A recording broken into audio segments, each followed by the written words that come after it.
ஔவையின் ஆத்திச்சூடியின் 68வது தலைப்பு நிலையில் திரியேல் என்பது.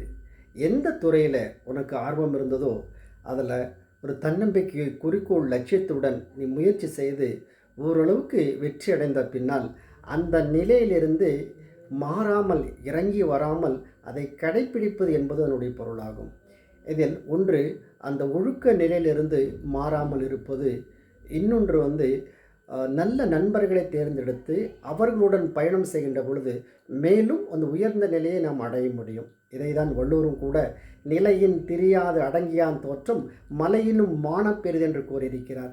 தன்னுடைய நிலையிலிருந்து மாறாமல் தொடர்ந்து அந்த பயிற்சியின் மூலமாக அந்த நிலையை தக்க வைப்பது எதை காட்டிலும் சிறந்தது என்றால் மலையை காட்டிலும் அது உயர்ந்தது என்று வள்ளுவர் தெளிவாக எடுத்து கூறியிருக்கிறார்.